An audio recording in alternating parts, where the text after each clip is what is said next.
Hello everyone, कैसे हैं आप सभी। आई होप सब बेटर होंगे। तो चलिए फ्रेंड्स, आज हम स्टार्ट करते हैं हिंदी में कारक। तो हिंदी में कारक किस तरीके से हम याद रख सकते हैं इस वीडियो में जानेंगे। तो ठीक है। कारक संज्ञा या सर्वनाम के जिस रूप से वाक्य के अन्य शब्दों के साथ उनका संज्ञा या सर्वनाम का जो संबंध है वो सूचित हो, उसे क्या कहते हैं? उसे हम कारक कहते हैं। ठीक है। अथवा में एक और डेफिनेशन है, संज्ञा या सर्वनाम के जिस रूप से संज्ञा या सर्वनाम का क्रिया से संबंध सूचित हो, उसे हम क्या कहते हैं? उसे उस रूप को कारक कहते हैं। ठीक है। नेक्स्ट है, आगे देखते हैं। जिन दो परिभाषाओं का अर्थ यह हुआ कि संज्ञा या सर्वनाम के आगे जब ने, को, से आदि आता है तो विभक्तियाँ आदि विभक्तियाँ जो हैं वो लगती हैं, तब उनका रूप ही कारक कहलाता है। ठीक है। जब सर्वनाम या संज्ञा के आगे जब ने, को, से आदि विभक्तियाँ लगती हैं तो उन्हें क्या कहते हैं? उन्हें इस रूप को हम कारक कहते हैं। ठीक है। आगे देखिए, तभी वे वाक्य के अन्य शब्दों से संबंध रखने योग्य पद होते हैं और पद की अवस्था में ही वे वाक्य के दूसरे शब्दों से या क्रिया से कोई लगाव रख पाते हैं।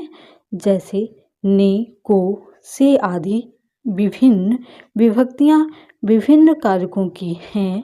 इनके लगने पर ही कोई शब्द कारक पद बन पाता है। ठीक है। और वाक्य के आने योग्य होता है। कारक पद या क्रियापद बने बिना कोई शब्द वाक्य में बैठने योग्य नहीं होता है। ठीक है। आगे देखते हैं, एग्जाम्पल के माध्यम से देख लेते हैं। रामचंद्र जी ने खारे जल के समुद्र पर बंदरों से पुल बंधवा दिया। ठीक है। अब जैसे कि ये ने है, के है, से है, पर है, ये क्या है हमारे? ये कारक हैं। इनके बिना हम कोई वाक्य को व्यवस्थित रूप से नहीं बोल सकते, उसका अर्थ ही नहीं आएगा। अगर रामचंद्र जी अकेला बोलें और ने हटा दें, खारे बोलें, के हटा दें, तो ये वाक्य थोड़ी ना बन पाएगा। तो इस तरीके से हम वाक्य बनाते हैं। आगे देखिए, इस वाक्य में रामचंद्र जी ने समुद्र पर बंदरों से और पुल संज्ञाओं के रूपांतरण हैं, जिनके द्वारा इन संज्ञाओं का संबंध बंधवा दिया। संबंध क्या है? कि पुल को बंधवा दिया। ठीक है। क्रिया के साथ सूचित होता है। ठीक है। दूसरा उदाहरण भी देख लेते हैं। श्री राम ने रावण को बाण से मारा। इसमें कारक चिन्ह है ने, को और से।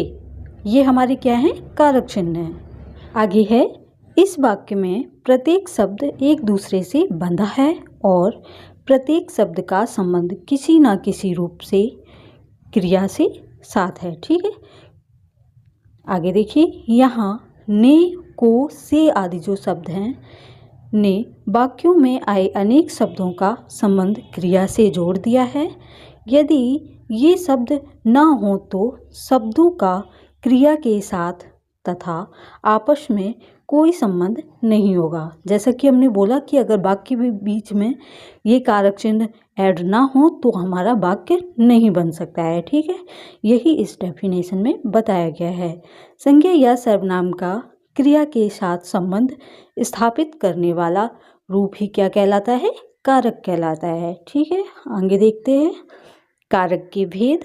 तो कारक के कितने भेद होते हैं? तो फ्रेंड्स, हिंदी में कारकों की संख्या जो है वो 8 होती है। वहीं अगर पूछा जाए संस्कृत में कारकों की संख्या कितनी होती है, तो वहाँ पर कारकों की संख्या 7 होती है। ठीक है। अब कौन कौन से कारक होते हैं? कर्ता कारक, कर्म कारक, करण कारक, संप्रदान कारक, अपादान कारक, संबंध कारक, अधिकरण कारक और संबोधन कारक। ठीक है। अब कारक के विभक्ति चिन्ह जान लेते हैं। कारकों की पहचान के चिन्ह व लक्षण निम्न प्रकार हैं। देखिए किस तरीके से हम कारकों को याद रख सकते हैं। तो कौन सा कारक पहले है? कर्ता कारक पहले है। तो इसका लक्षण जो है वो हो जाएगा जो काम करे। जो काम करता है उसे क्या कहते हैं? कर्ता कहते हैं। चिन्ह जो इसमें होता है ये ने होता है और विभक्तियां जो होती हैं इसमें प्रथमा विभक्ति होती है। ठीक है। नेक्स्ट है आगे, कौन सा कारक है? कर्म कारक। लक्षण हो जाएगा जिस पर क्रिया का फल पड़े। ठीक है। जो काम करे वो कर्ता और जिस पर क्रिया का फल पड़े वो कर्म हो जाता है। ठीक है। इसका चिन्ह है को। विभक्तियाँ हो जाएगी, इसमें द्वितीय विभक्ति हो जाएगी। नेक्स्ट है कारक कौन सा हो जाएगा? करण कारक। लक्षण हो जाएगा काम करने या क्रिया का साधन, उसे क्या कहते हैं? करण कारक कहते हैं। चिन्ह इसका हो जाएगा से और के द्वारा, जिसके द्वारा किया जाए, मतलब जैसे कि कोई हथियार वगैरह है उससे कोई काम किया जाए तो वो किस में आ जाएगा? वो करण कारक में आ जाएगा। ठीक है। विभक्ति कौन सी हो जाएगी? तृतीय विभक्ति हो जाएगी। नेक्स्ट हमारा है करण कारक कौन सा? संप्रदान कारक। इसका लक्षण हो जाएगा जिसके लिए किया जाए। ठीक है। जिसके लिए किया जाए वो क्या है? संप्रदान कारक। चिन्ह हो जाएगा को और के लिए। विभक्तियाँ हो जाएंगी इसमें चतुर्थी विभक्ति हो जाएगी किसमें? संप्रदान कारक में। विभक्तियाँ ही ज़्यादा तक पूछी जाती हैं और कारक चिन्ह पूछे जाते हैं। ठीक है। नेक्स्ट है हमारा कारक कौन सा? अपादान कारक। लक्षण हो जाएगा जिससे कोई वस्तु अलग हो। चिन्ह हो जाएगा से या अलग होने के अर्थ में। ठीक है। अपादान का मतलब होता है किसी चीज़ से कोई अलग हो रहा है, जैसे कि पेड़ से पत्ते गिर रहे हैं, ये किसका वो उदाहरण हो जाएगा? ये अपादान का उदाहरण हो जाएगा। विभक्ति इसमें पंचमी हो जाएगी फ्रेंड्स। नेक्स्ट आगे देखते हैं करण कारक कौन सा हो जाएगा? ये संबंध कारक हो जाएगा। संबंध कारक में लक्षण जो हो जाएगा जो एक शब्द का दूसरे से संबंध जोड़े उसे हम संबंध कारक कहते हैं। चिन्ह जो हो जाएगा का की के रा री रे, ये जो हैं चिन्ह ये संबंध कारक के हैं। विभक्ति इसमें कौन सी हो जाएगी? षष्ठी विभक्ति हो जाएगी। नेक्स्ट है 7 अधिकरण कारक। तो इसका लक्षण हो जाएगा जो क्रिया का आधार हो उसे हम क्या कहते हैं?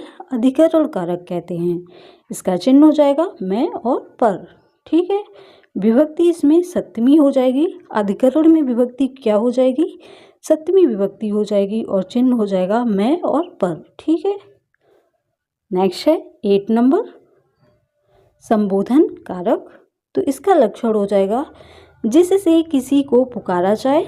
जब हम किसी को पुकारते हैं तो उसे संबोधन कारक ही कहते हैं। इसका चिन्ह हो जाएगा हे, हरे और हो। ठीक है। विभक्ति हो जाएगी संबोधन। आगे देखिए विभक्तियाँ क्या होती हैं ये जानते हैं। सभी कारकों की के लिए संज्ञा या सर्वनाम के आगे जो प्रत्यय लगाए जाते हैं उन्हें हम क्या कहते हैं? व्याकरण में विभक्तियाँ या परसर्ग कहते हैं। ठीक है।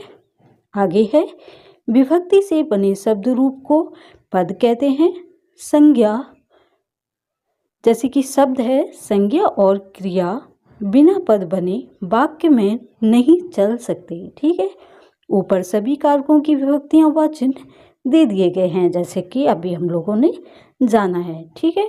तो फ्रेंड्स आज की वीडियो में इतना ही। मिलते हैं नेक्स्ट वीडियो में। तब तक के लिए धन्यवाद। Thank you watching my video.